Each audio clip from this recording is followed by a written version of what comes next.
नमस्कार दोस्तों, आशा रखता हूं आप सब बहुत अच्छे होंगे। Myself Bhavin Shah from Sahas institute of commerce, your own personalise high tech digital classes. Account subject में इस वक्त हम लोग स्टडी कर रहे हैं हमारा important chapter and that is retirement और डेथ ऑफ अ पार्टनर। और इस चैप्टर के आज के इस सेशन के अंदर हम लोग हमारे पैम्पलेट का नेक्स्ट एग्जांपल सॉल्व करने वाले हैं। तो आप सब लोग अपने साथ हमारे साहस स्टडी पैम्पलेट, आपकी नोटबुक, पेन, पेंसिल, कैलकुलेटर सब लेके रेडी हो जाओ और मेरे साथ साथ इस एग्जाम्पल को अच्छे से समझ के अपनी नोटबुक में सॉल्व करना है। और ये एग्जाम्पल थोड़ा सा कंफ्यूजिंग है, थोड़ा सा लेंथी है, तो बहुत ज्यादा कंसंट्रेशन आप लोगों को रखना है। तो देखो दोस्तों, यहां पे हमें एग्जाम्पल में कहा क्या है, L, M and N are partners of a firm. They share profit and loss 40%, 30%, 30% respectively। मतलब इसको हम लोग 4:3:3 भी कह सकते हैं। और ये क्या दे दिया है हमको, old profit and loss ratio.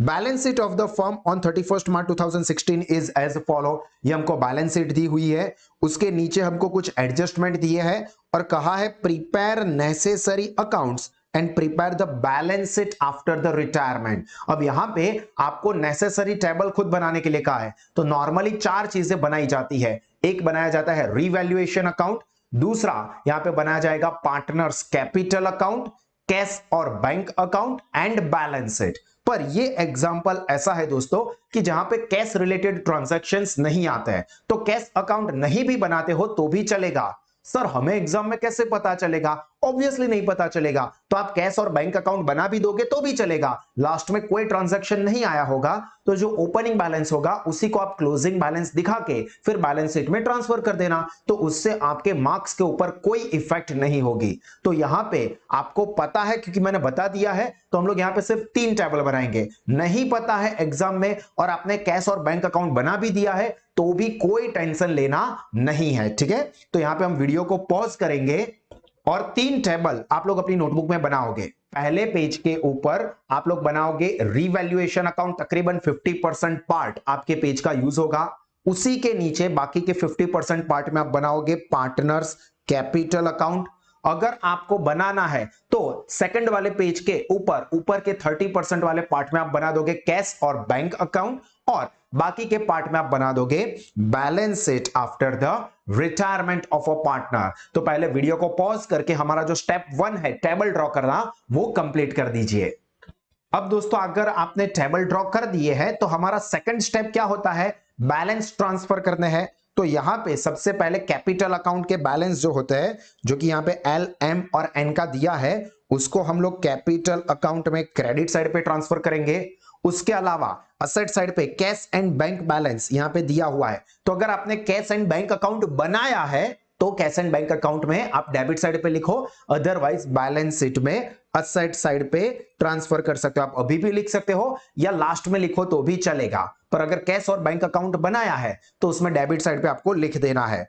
उसके अलावा यहां पे देखो आपको पार्टनर की लोन की इंफॉर्मेशन नहीं दी है। अगर पार्टनर की लोन की इंफॉर्मेशन होती तो वो रिटायरिंग पार्टनर की लोन वो हम कैपिटल अकाउंट में क्रेडिट साइड पे लिख देते और रिमेनिंग पार्टनर की लोन बैलेंस शीट में लायबिलिटी साइड। पर यहां पे लोन का कोई पॉइंट नहीं आ रहा है, तो सिंपली मेन हमें ये कैपिटल अकाउंट के बैलेंस है 1,80,000, 1,90,000 उसको ट्रांसफर करना है और वो हम लिखेंगे कैपिटल अकाउंट में क्रेडिट साइड पे।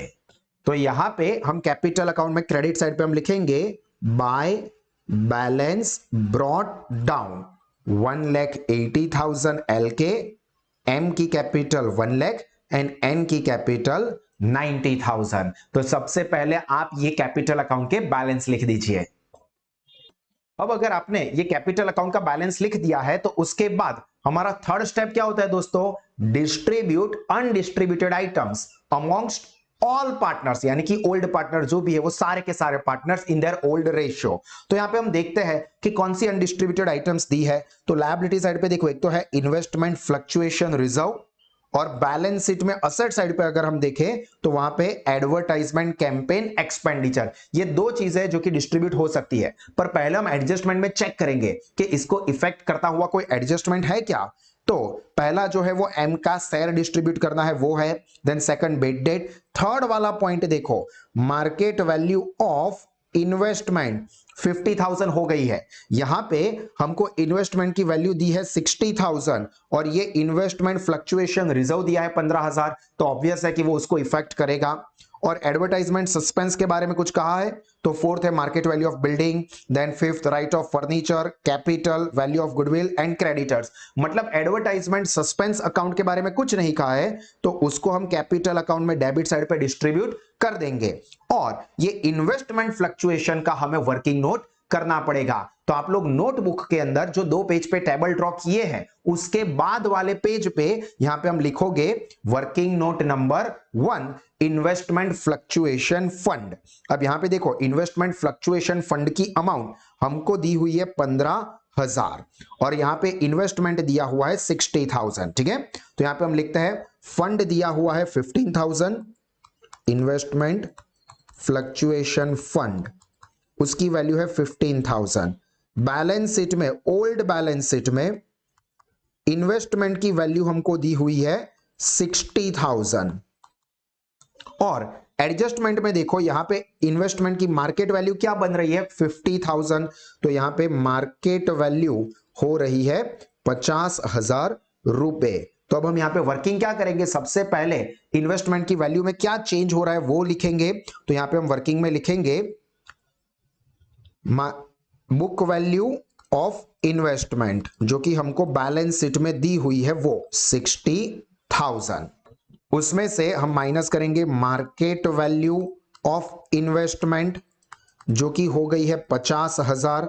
और याद रखना दोस्तों कि ये जो मार्केट वैल्यू है ये न्यू बैलेंस शीट में असेट साइड पे लिखी जाती है। ये आगे के भी बहुत सारे एग्जांपल में हम लोग कर चुके हैं।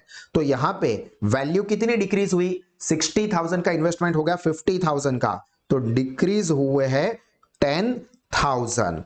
तो यहां पे ये जो डिक्रीज हुआ है वो हम इन्वेस्टमेंट फ्लक्चुएशन फंड में से निकालेंगे। तो यहां पे हमारे पास इन्वेस्टमेंट फ्लक्चुएशन फंड है कितना, तो एग्जांपल में हमको दिया है 15,000, उसमें से जो वैल्यू डिक्रीज हुई है इन्वेस्टमेंट की वो माइनस करेंगे।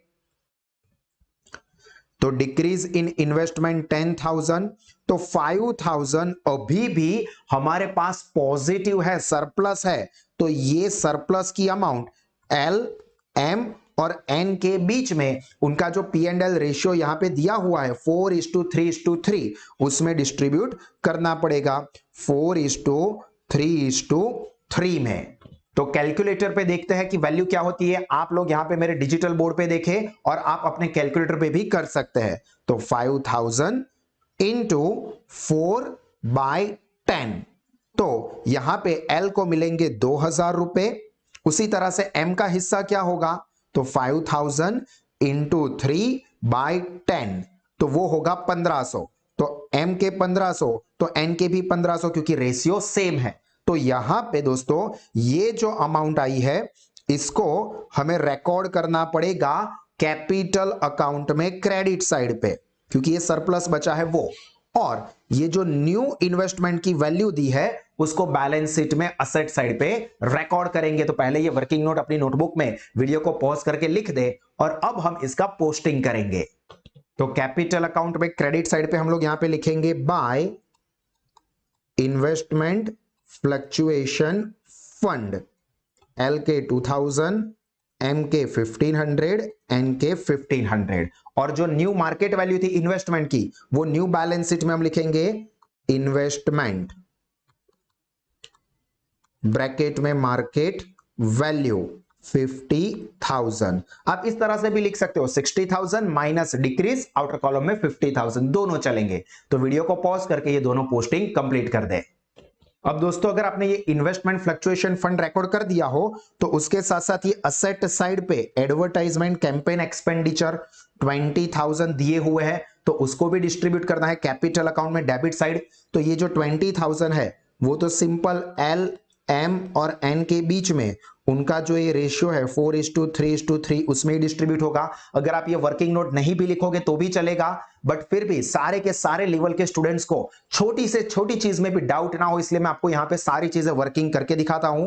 तो ये 20,000 जो एडवर्टाइजमेंट कैंपेन एक्सपेंस की टोटल अमाउंट हमको बैलेंस शीट में असेट साइड दी है वो, इनटू एल का share 4 divided by total share 10, तो यहां पे एल के हिस्से में जाएंगे 8,000 रुपीज, तो यहां पे 8,000।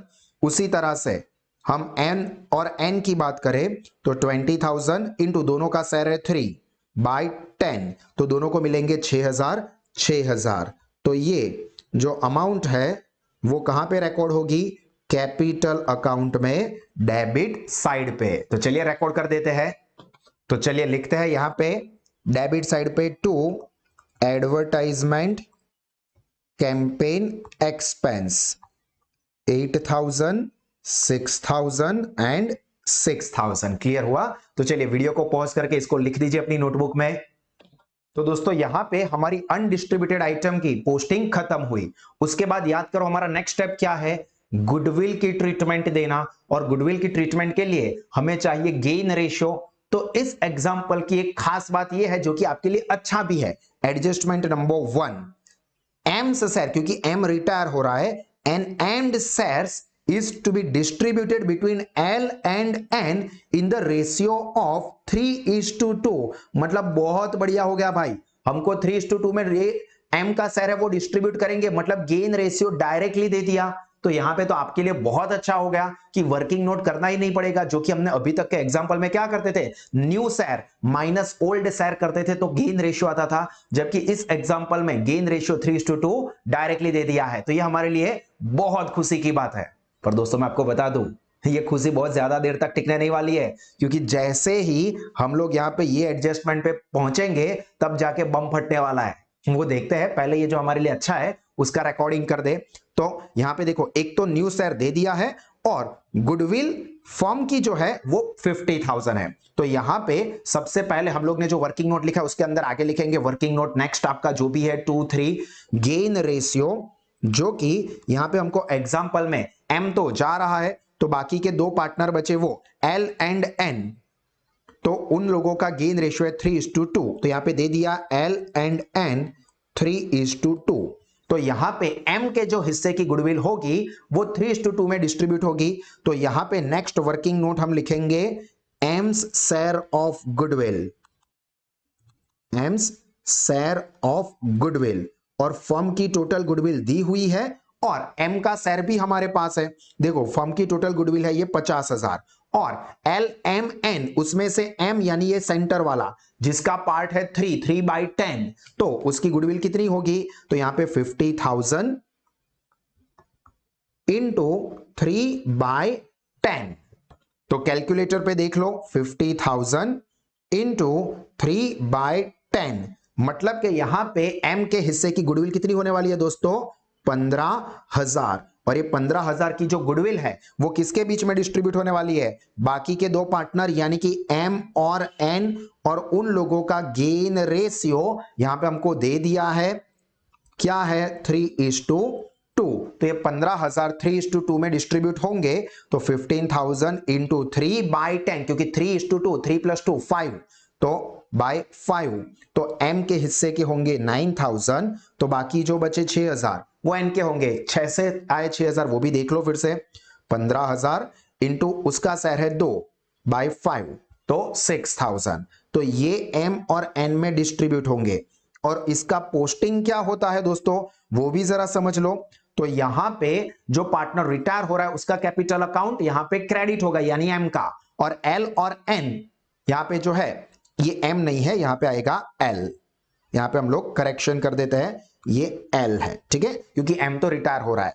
तो यहां पे हम लोग लिखेंगे एल्स कैपिटल अकाउंट डेबिट 9,000, ये जर्नल एंट्री समझा रहा हूं, एंस कैपिटल अकाउंट डेबिट 6,000 टू जो रिटायर हो रहा है उसको मिलने वाला है, तो टू एम्स कैपिटल अकाउंट 15,000। मतलब के पोस्टिंग जब हम करेंगे तो एम के कैपिटल अकाउंट में क्रेडिट साइड पे उसके कॉलम में लिखेंगे और एल और एन के डेबिट वाले कॉलम में पोस्टिंग करेंगे। पहले ये आप लिख दो, वीडियो को पॉज करके नोटबुक में लिख दो, फिर मैं आपको पोस्टिंग भी दिखा देता हूं।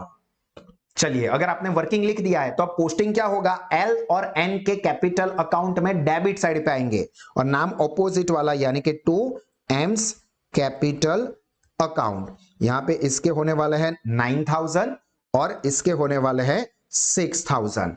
जबकि एम का कैपिटल अकाउंट क्रेडिट होगा, तो एम के कैपिटल अकाउंट में क्रेडिट साइड पे, पर नाम ऑपोजिट वाले यानी डेबिट वाले, और यहां पे दो अलग अलग नाम है, तो दो अलग अलग लाइन में लिखना पड़ेगा, to L's capital by L's capital and by N's capital, और यहां पे 9,000 एंड 6,000। क्लियर हुआ?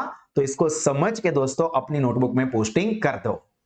अगर दोस्तों आपने वो गुडविल की ट्रीटमेंट दे दी हो, तो हम हर एक एग्जांपल की जो इंपॉर्टेंट चीजों का मैं लिस्टिंग करवाता हूं, उसमें यहां पे हम एक चीज लिख देंगे कि इस एग्जांपल में खास बात क्या आई है, गेन रेशियो की, which is directly given in example. ये बहुत इजी चीज है, पर आपको ध्यान में आनी चाहिए, इसीलिए मैं आपको इसका लिस्टिंग करवा देता हूं।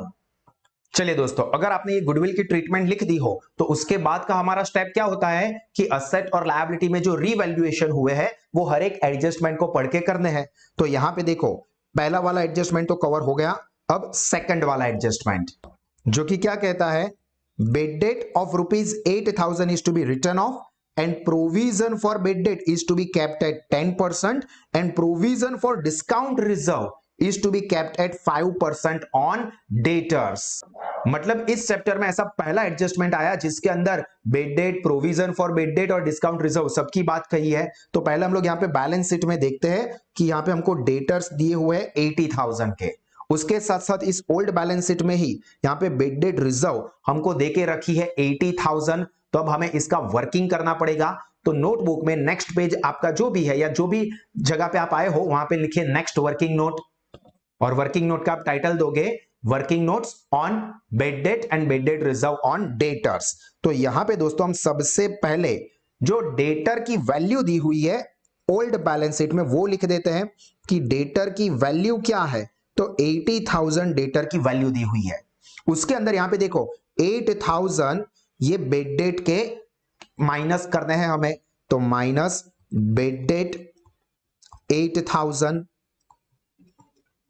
तो अब हम देख लेते हैं कि डेटर्स का बैलेंस क्या बचा। तो 80,000 माइनस 8,000, तो बैलेंस बचता है यहां पे 72,000 का। 72,000 के डेटर्स अभी भी बचे हैं। उसके ऊपर ये जो बैलेंस बचा, उसके ऊपर यहां पे प्रोविजन फॉर बेड डेट यानी कि बेड डेट रिजर्व कैलकुलेट होता है। तो बेड डेट रिजर्व जो कि यहां पे 10% बोला हुआ है, वो ये 72,000 के 10% किए जाएंगे। तो यहां पे उसके 10% क्या होंगे, सिंपल सी बात है, 10% मतलब एक जीरो कट करना है, 7,200। तो कैलकुलेटर पे ये 72,000 में से 7,200 माइनस, तो बैलेंस क्या बचा, 64,800। तो यहां पे 64,800, और अब इसके ऊपर हमें जो डिस्काउंट रिजर्व बोला है 5%, वो इसके ऊपर होगा। तो माइनस डिस्काउंट रिजर्व कितने परसेंट है, 5%, ये इसके ऊपर किए जाएंगे। तो 64,800 इंटू 5%, तो कितना हो रहा है, 3,240। तो उसको हम यहां पे माइनस करेंगे, तो फाइनली न्यू बैलेंस शीट में डेटर की वैल्यू क्या बचेगी, तो 64,800 माइनस 3,240, तो यहां पे 61,560। तो यहां पे हम लिखेंगे 61,560। न्यू बैलेंस शीट में असेट साइड पे डेटर्स की वैल्यू ये लिखनी होगी।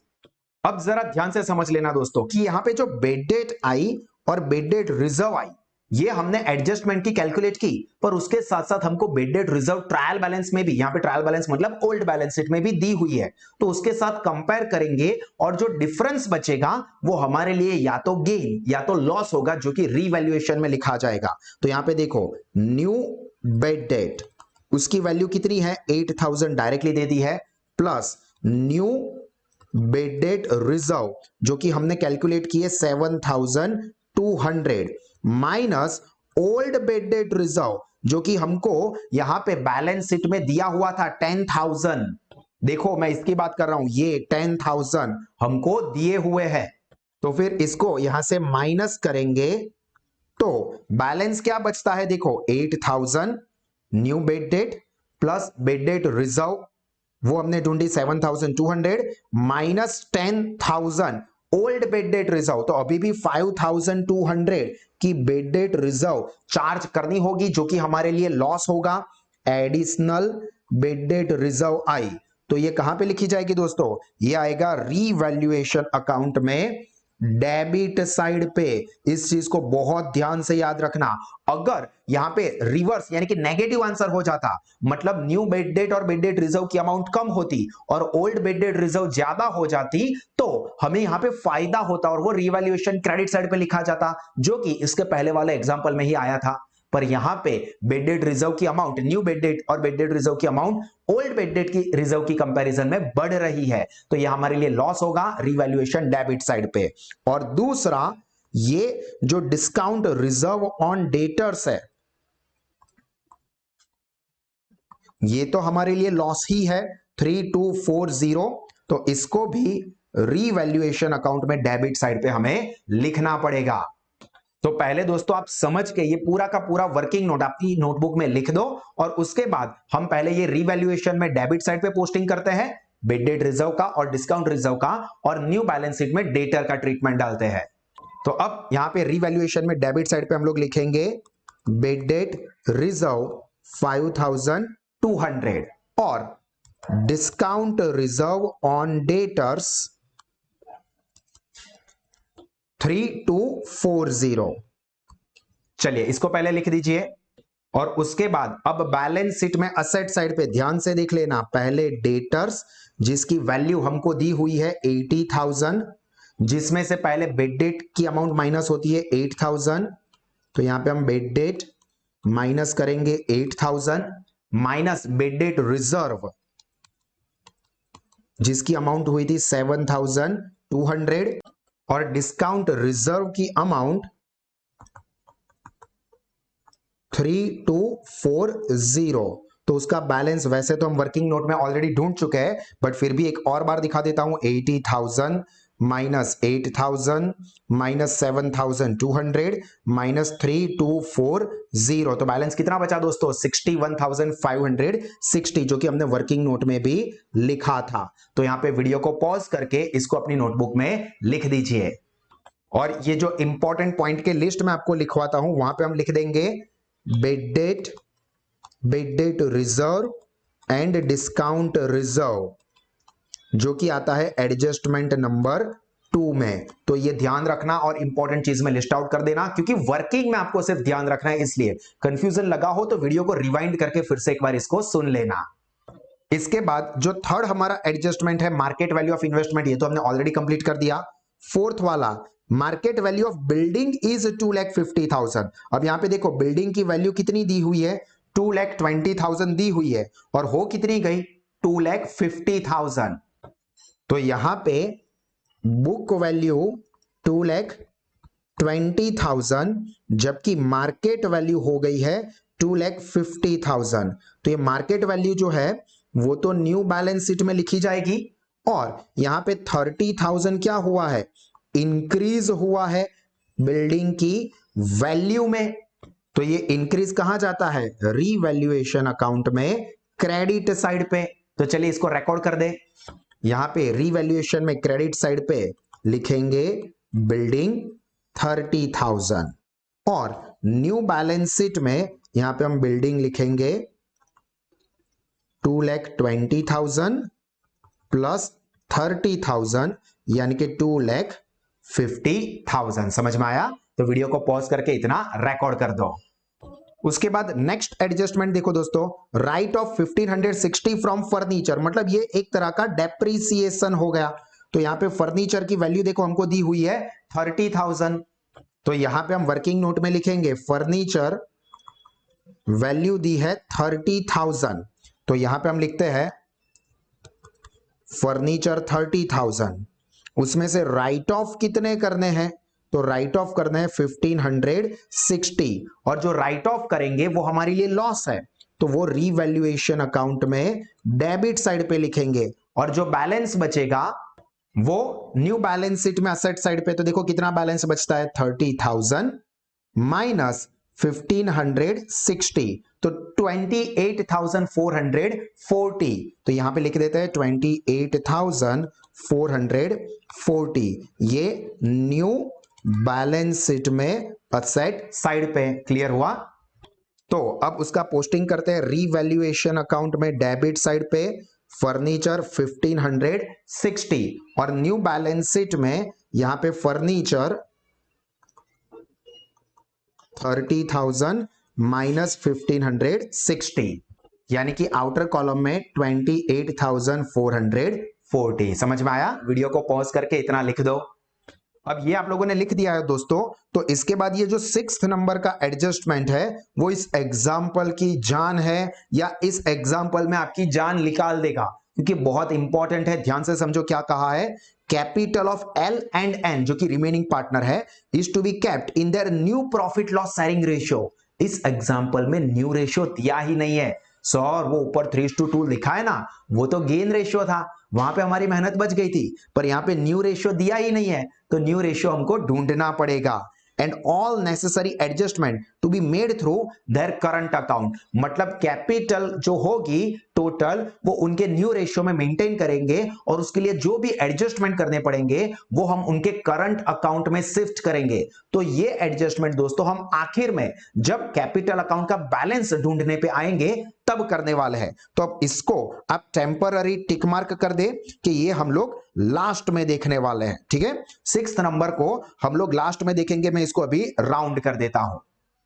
तो उसके बाद जो नेक्स्ट वाला एडजस्टमेंट है 7 वैल्यू ऑफ गुडविल, वो तो हमने ऑलरेडी ट्रीट कर दिया। और आखिरी एंड जो कि एक पार्टनर ही है, except the creditors of 5500, creditors में से 5500 रुपए के क्रेडिटर्स। अब यहां पे क्रेडिटर्स देखो कितने दिए हैं, 60,000 के, उसमें से 5500 के क्रेडिटर्स एन एक्सेप्ट कर रहा है। तो यहां पे दोस्तों वर्किंग नोट में लिखेंगे क्रेडिटर्स एक्सेप्टेड बाय एन। अब एन यहां पे एक्सेप्ट कर रहा है, तो एन के कैपिटल अकाउंट में क्रेडिट साइड पे जाएगा, और न्यू बैलेंस शीट में लायबिलिटी साइड पर क्रेडिटर्स में से उतने क्रेडिटर्स कम हो जाएंगे, क्योंकि अब वो फर्म के क्रेडिटर नहीं रहे, उनको एन पेमेंट कर देने वाला है। तो चलिए रिकॉर्ड कर देते हैं कैपिटल अकाउंट में, यहां पे क्रेडिट साइड पे बाय क्रेडिटर्स, और एन के कैपिटल अकाउंट में 5500, और न्यू बैलेंस शीट में लायबिलिटी साइड पे हम ऊपर थोड़ी जगह ड्रॉप कर देंगे, क्योंकि कैपिटल का बैलेंस लिखना होगा, और वहां पे बाद में हम लिखेंगे क्रेडिटर्स। अब यहां पे क्रेडिटर्स हमको देखो ओल्ड बैलेंस शीट में दिए हुए थे 60,000, तो यहां पे हम इनर कॉलम में लिखेंगे 60,000 माइनस एन एक्सेप्टेड, कितना 5500, तो उसको माइनस करेंगे और जो बैलेंस बचेगा वो आउटर कॉलम में जाएगा, तो माइनस 5500, तो 54,500 वो यहां पे लिखा जाएगा। समझ में आया दोस्तों? अब दोस्तों हमारे सारे एडजस्टमेंट की ट्रीटमेंट हो गई है, वो एक्सेप्ट लास्ट में कैपिटल वाला छोड़ के। तो अब हमें क्या करना है, बैलेंस शीट में जो भी असेट और लायबिलिटी की वैल्यू में कोई चेंज नहीं हुआ है उसको न्यू बैलेंस शीट में एज इट इज लिख देंगे। तो यहां पे लायबिलिटी साइड पर तो देखो क्रेडिटर्स हो गया, ये हो गया, मतलब लायबिलिटी साइड की तो सारी चीजें हो गई, बट असेट साइड में से एक हमें ये कैश लिखना है, न्यू बैलेंस शीट में स्टॉक लिखना है, बाकी सारी चीजों को ऑलरेडी इफेक्ट हो गई है। तो चलिए कैश 13,000 और स्टॉक 32,000 न्यू बैलेंस शीट में असेट साइड पे लिख दे। तो यहां पे हम लिख देंगे असेट साइड पे कैश 13,000 और स्टॉक 32,000 रुपीज। तो चलो यहां पे हमारी सारी चीजें रिकॉर्ड हो गई। अब सिर्फ वो कैपिटल वाला एक एडजस्टमेंट बाकी सब खत्म। तो अब हमें क्या करना है, टोटलिंग और बैलेंसिंग का काम शुरू करना है। तो हाथ में कैलकुलेटर ले ले, अगर यहां तक की कोई इंफॉर्मेशन रिकॉर्ड करनी बाकी है तो पहले वो रिकॉर्डिंग खत्म करे और कैलकुलेटर हाथ में ले ले। तो यहां पे रीवैल्यूएशन में आपको क्लियरली दिख रहा है कि क्रेडिट साइड का टोटल ज्यादा है, क्योंकि 30,000 एक ही बहुत बड़ी अमाउंट है। तो यहां पे हम लोग लिखेंगे 30,000, टोटल करते वक्त नीचे डबल लाइन करनी है, वो भूलना नहीं है। अब ये 30,000 में से डेबिट वाली अमाउंट को हम लोग माइनस करेंगे, तो माइनस 5,200 माइनस 3,240 माइनस 1,560, तो बैलेंस क्या बचा दोस्तों 20,000, ये 20,000 क्रेडिट साइड का टोटल ज्यादा था, तो उसको हम लोग क्या कहेंगे, रीवैल्यूएशन प्रॉफिट, मतलब बाय बैलेंस कैरी डाउन या कैरी फॉरवर्ड, ये रीवैल्यूएशन प्रॉफिट हुआ, जो कि एल, एम और एन के बीच में उनका जो प्रॉफिट एंड लॉस रेशियो है, जो कि एग्जांपल में क्लियरली दे दिया है 4:3:3, उसमें डिस्ट्रीब्यूट कर देंगे। तो देखते हैं हर एक के हिस्से में क्या आता है, 20,000 इंटू 4/10, तो इसका कितना हो गया, एल का हो गया 8,000, एम और एन का कितना होगा, क्योंकि दोनों का रेशियो सेम है, तो 20,000 इंटू 3/10, तो दोनों के 6,000 6,000, तो इसको हम लोग यहां पे लिख देते हैं। और ये कहां पे जाएगा, प्रॉफिट है तो कैपिटल अकाउंट में क्रेडिट साइड पे, तो यहां पे by revaluation profit 8,000, 6,000 and 6,000। Clear हुआ? तो चलो पहले ये बैलेंसिंग का काम कंप्लीट करो। अब ये बैलेंस लिखने का काम हो जाए, उसके बाद हमें कैपिटल अकाउंट के बैलेंस ढूंढने होते हैं। तो कैपिटल अकाउंट में सबसे पहले जो पार्टनर रिटायर हो रहा है, यानी कि ये एम, उसका बैलेंस ढूंढा जाएगा।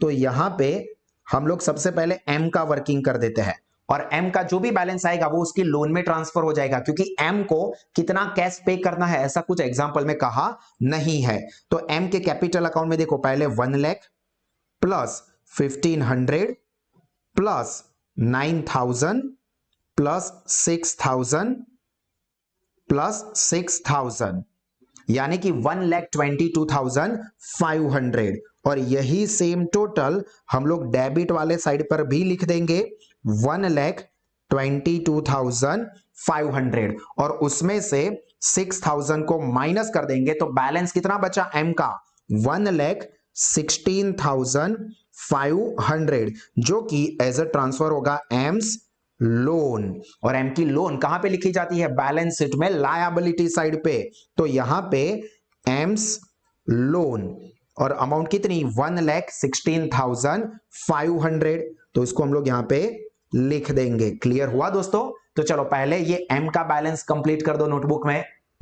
अब दोस्तों आपने ये लिख दिया है, तो असली खेल इस एग्जाम्पल में जो आपकी जान निकाल देने वाले पार्ट है वो यहां से शुरू हो रहा है, एल और एन के कैपिटल के बैलेंस। पर उसके लिए एडजस्टमेंट में हमको कहा क्या है, देखो, the capital of L and N is to be kept in their new profit loss sharing ratio। तो सबसे पहले हमें new profit loss sharing ratio ढूंढना पड़ेगा, वर्किंग नोट उसका होगा। ये हमको गेन रेशियो दिया है, गेन शेयर नहीं दिया है, तो सबसे पहले हमको दोनों पार्टनर के गेन ढूंढने पड़ेंगे, और ओल्ड शेयर में जब हम गेन प्लस करेंगे तब जाके हमको न्यू रेशियो मिलता है। तो सबसे पहले हम लोग यहां पे वर्किंग नोट लिखेंगे फॉर न्यू रेशियो। तो यहां पे सबसे पहले मैं मेंशन कर देता हूं कि ओल्ड रेशियो क्या है, एल, एम और एन का 4:3:3, और यहां पे gain ratio L and N का वो हमको एग्जांपल में दे दिया है 3:2। तो इसका यूज करके सबसे पहले हम दोनों पार्टनर के गेन ढूंढेंगे, और ये गेन के लिए फॉर्मूला क्या इस्तेमाल होगी, याद रखना, रिटायरिंग पार्टनर्स शेयर, ये आपको ध्यान रखना है, retiring partners share into gain ratio, ये फॉर्मूला है, ये ध्यान रखना दोस्तों। ये मुझसे कहने में गलती हो गई है, तो आप लोग ये चीज का ध्यान रखना। अब यहां पे हम लोग यहां पे देखेंगे एल, तो एल के लिए रिटायरिंग पार्टनर है एम, जिसका शेयर है 3/10, इनटू यहां पे गेन रेशियो कितना है इसका, 3/5, तो क्या होगा 9/50, क्योंकि यहां पे एलसीएम लेने की जरूरत नहीं है क्योंकि मल्टीप्लीकेशन है। और उसी तरह से एन का देखो, 3/10 जो कि एम रिटायरिंग पार्टनर का शेयर है, इंटू एन का गेन है 2/5, तो 5/50। क्लियर हुआ? ये 5/50 नहीं दोस्तों, मल्टीप्लीकेशन है 6/50, 6/50। क्लियर? तो यहां पे दोस्तों हम ये दोनों पार्टनर का गेन मिल गया है, तो अब न्यू रेशियो ढूंढ सकते हैं। New ratio is equal to old ratio या ओल्ड शेयर आप कह सकते हो, प्लस गेन, ये फॉर्मूला अप्लाई करनी है। अब यहां पे पहले हम बात करेंगे एल की, तो देखो एल जिसका ओल्ड रेशियो है 4/10 प्लस उसका गेन क्या हुआ 9/50। अब यहां पे डिनोमिनेशन इक्वल नहीं है तो एलसीएम लेना पड़ेगा, क्योंकि प्लस करना है तो यहां पे 5 से मल्टीप्लाई करेंगे तो 5 4 20 प्लस 9/50 इज इक्वल टू 29/50। और इसी तरह से दूसरा जो पार्टनर है वो है एन। एन का ओल्ड शेयर 3/10 प्लस उसका गेन क्या आया है 6/50। तो यहां पर भी हमें एलसीएम लेना पड़ेगा, तो यहां पे एलसीएम के लिए अगेन 5 से ही मल्टीप्लाई करना पड़ेगा, तो 15 plus 6/50 is equal to 21/50। Clear हुआ? तो यहां पे दोस्तों हमारा ये गेन रेशियो और ये सारी चीजें यूज करके हमको न्यू रेशियो क्या मिला दोनों पार्टनर का 29:21। ये मोस्ट इंपॉर्टेंट चीज है, न्यू रेशियो 29:21। ये बहुत मेहनत करके आपको ढूंढना है। वीडियो को पॉज करके इस चीज को अच्छे से समझ के लिख दो। और यहां पे मैं जो आपको इंपॉर्टेंट पॉइंट का लिस्ट आउट करवाता हूं, इसमें आपको लिखना है मोस्ट मोस्ट मोस्ट इंपॉर्टेंट, क्या न्यू रेशियो ढूंढना। इस चीज के ऊपर आपको सबसे ज्यादा फोकस रखना है।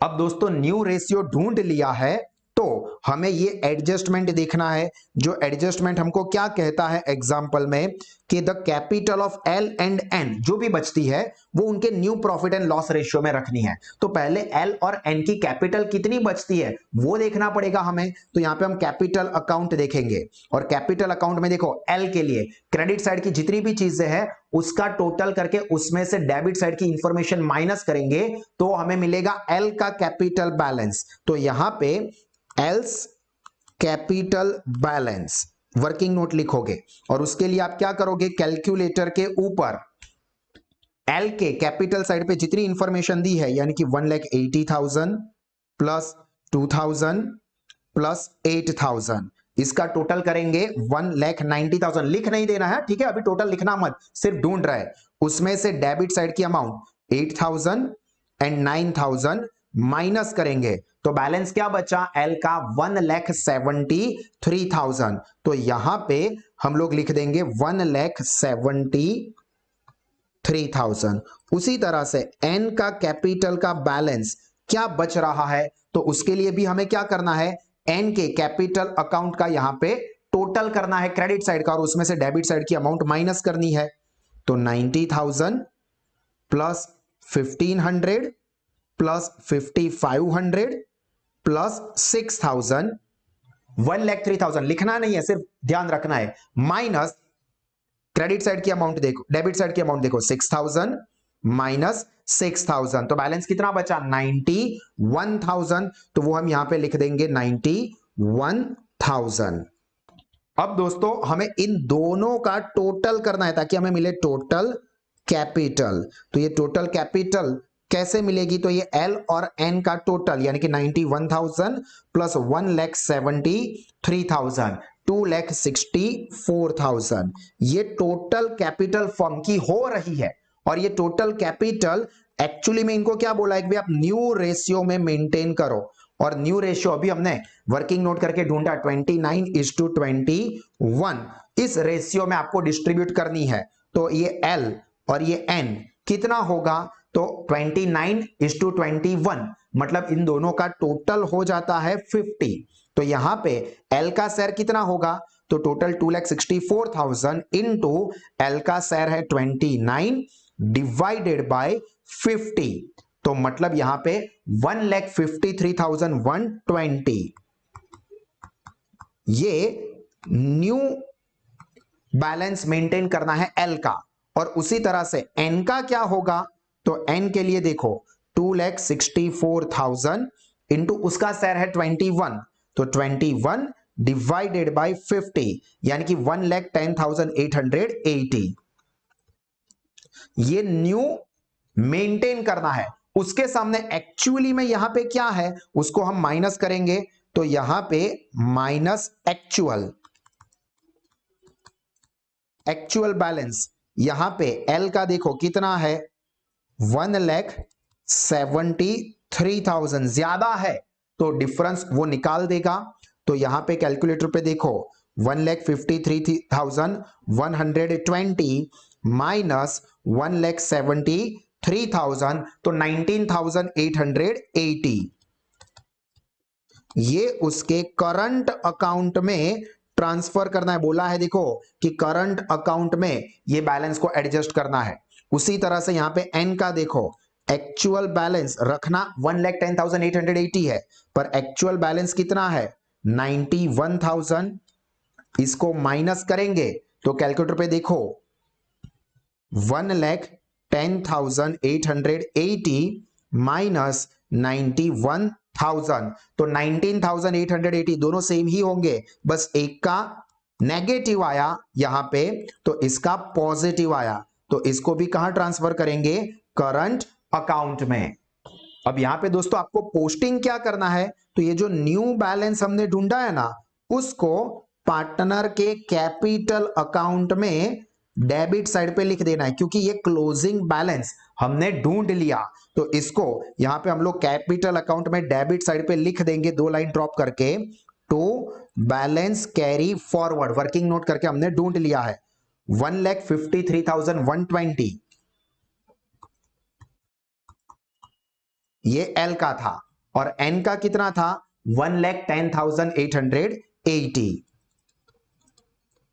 और अब हम लोग क्या करेंगे भाई, टोटलिंग और बैलेंसिंग, और बैलेंसिंग कितना आएगा 19,880 जो हमने ढूंढ लिया, जो कि करंट अकाउंट में शिफ्ट करेंगे। तो चलिए देख लेते हैं, पहले एल का देख लेते हैं 1,80,000, हालांकि ये टोटल हमने ऑलरेडी लिखा हुआ है, फिर भी फिर से दिखा देता हूं 2,000 प्लस 8,000 यानी कि 1,90,000।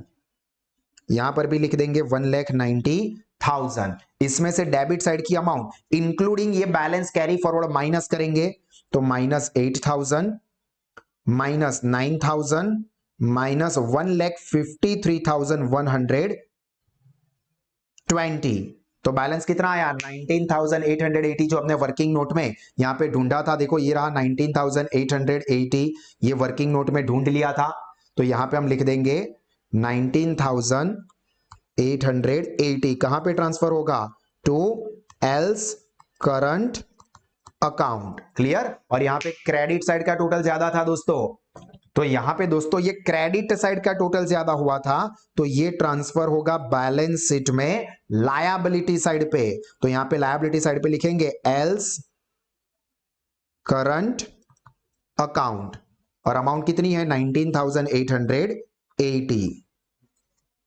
और अब उसी तरह से एन का टोटल करेंगे 6,000 प्लस 6,000 प्लस 1,10,880 तो टोटल बनता है 1,22,880। तो यहां पे हम लिखेंगे इसमें से अब हम क्रेडिट वाली अमाउंट माइनस करेंगे, minus 90,000 minus 1,500 minus 5,500 and minus 6,000। तो बैलेंस कितना बचा दोस्तों 19,880 जो कि हमने वर्किंग करके ढूंढ लिया था। तो यहां पे हम लिखेंगे 19,880 बाय एंस करंट अकाउंट, और ये डेबिट साइड का टोटल ज्यादा हुआ था तो न्यू बैलेंस शीट में इसको असेट साइड पे लिखना पड़ेगा। तो असेट साइड पे हम लोग लिखेंगे एंस करंट अकाउंट 19,880। क्लियर हुआ। तो ये लिख दो, और ये जो बैलेंस हमने ढूंढ लिए थे ये बैलेंस कहां पे लिखना है, बैलेंस शीट में लायबिलिटी साइड पे एज अ कैपिटल। तो यहां पे हम लिख देंगे कैपिटल, और एल और एन की, एल की कैपिटल कितनी है 1,53,120 और एन की कैपिटल कितनी है 1,10,880। तो अब इन दोनों का टोटल कर देंगे। तो देखो यहां पे 1,53,120 प्लस 1,10,880 तो 2,64,000 जो कि यहां पे आउटर कॉलम में लिखा जाएगा। क्लियर।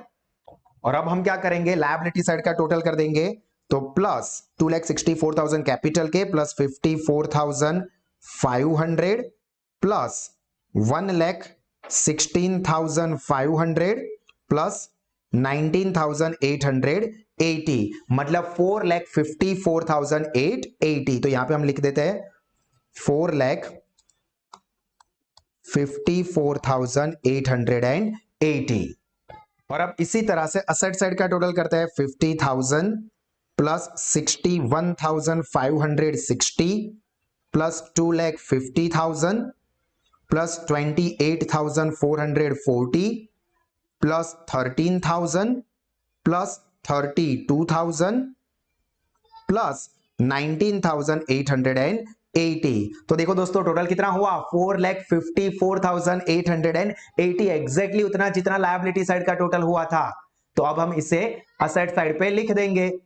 तो दोस्तों अब इसी टोटल को हम लोग यहां पर भी लिख देंगे 4,54,880, और ये हमारी बैलेंस शीट टैली हो गई बहुत ही परफेक्टली। मतलब आपके फुल मार्क्स सिक्योर, यहां पे आपका कोई एक मार्क भी कट नहीं कर सकता। तो चलिए आप वीडियो को पॉज करके जो कोई भी इंफॉर्मेशन रिकॉर्ड करनी बाकी है उसको अच्छे से रिकॉर्ड कर दीजिए। और मैं आपको रेकमेंड करूंगा कि इस एग्जांपल को आप कम से कम 1-2 बार और प्रैक्टिस करें, पूरा एग्जांपल नहीं तो मैंने जो इंपॉर्टेंट इंफॉर्मेशन का लिस्ट आउट आपको करवाया है वो फिर से 2-3 बार करें। इसका पूरा सॉल्यूशन आपको हमारे साथ स्मार्ट स्टडीज ऐप के ऊपर भी मिल जाएगा, वीडियो भी है और ये पूरा सॉल्यूशन लिखा हुआ हर एक वर्किंग नोट बाइफरकेशन के साथ, ताकि कोई भी स्टूडेंट को समझने में बहुत ही आसानी रहे।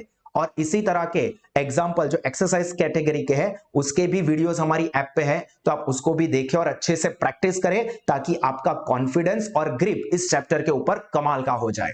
और इसी तरह के और extra ordinary education commerce stream में कोई भी कोर्स यानी कि 11th 12th FY TY CA या CS के कोई भी लेवल के लिए आप या आपके कोई भी फ्रेंड्स अवेल करना चाहते हैं तो उनको रेकमेंड करें कि वो आज ही गूगल प्ले स्टोर से साहस स्मार्ट स्टडीज ऐप को डाउनलोड करें, जहां पे आपको लोवेस्ट फीस पे एक्स्ट्रा ऑर्डिनरी एजुकेशनल फीचर्स मिलते हैं, जिससे कि आपका नॉलेज, रिजल्ट और करियर तीनों ही टेरिफिक लेवल पे बढ़े। अगर आपने एक्सपीरियंस नहीं किया है तो आज ही उसको एक्सपीरियंस करें ताकि आपको क्लियर डिफरेंस पता चले। और इसी तरह से आप सब लोग हमेशा मुस्कुराते रहिए, सीखते रहिए, आगे बढ़ते रहिए। God bless you all. जय हिंद।